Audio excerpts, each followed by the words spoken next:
విషయం చెప్పాలనుకున్నా, మీరు ఫోన్ చేస్తున్నారు కదా, మీ ఇంద్రియాలు ఫోన్ చేసే ముందు కూడా మీ శ్రవణేంద్రియాలను ఆ చెవులను ఇక్కడ పెట్టి మీ ఏమంటారు మనకి పంచేంద్రియాలు ఉన్నాయి కదా, జ్ఞానేంద్రియాలు. ఏ జ్ఞానేంద్రియం ఆ పని చేయని, కానీ చెవులు ఏం చేయాలి కదా, ఇప్పుడు ఆ చెవులను ఇక్కడ పెట్టేద్దాం. ఎందుకంటే యజ్ఞం జరుగుతుంది, జ్ఞాన యజ్ఞం కాబట్టి. జ్ఞాన యజ్ఞంలో మనం ఏం చేస్తాం?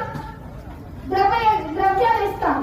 ఇప్పుడు మనం యజ్ఞం లోపల జరుగుతుంది కాబట్టి ఆహారమే ఒక యజ్ఞము, తర్వాత శ్రవణం ఒక యజ్ఞము.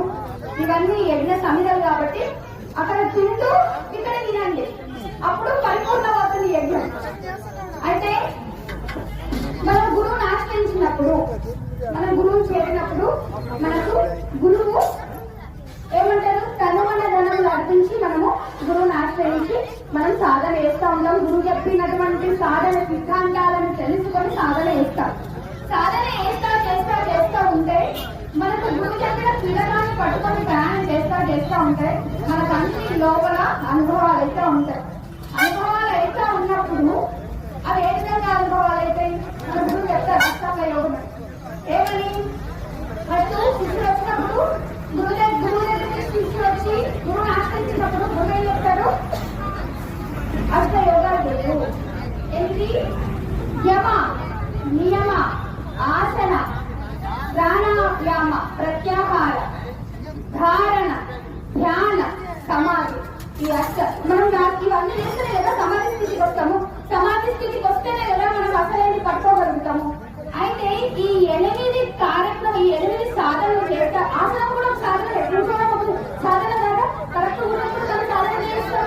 ఈ సాధన, ఈ 8 రకాల సాధనలు చేస్తే మనకి 8 రకాల సిద్ధులు కలుగుతాయి. సిద్ధులు అంటే ఇప్పుడు చూడండి, ఇప్పుడు ఆనందయ్య గారికి మనం పూజ చేస్తున్నాం. ఆయన గురు స్వరూపుడు కాబట్టి పూజ చేస్తున్నాం.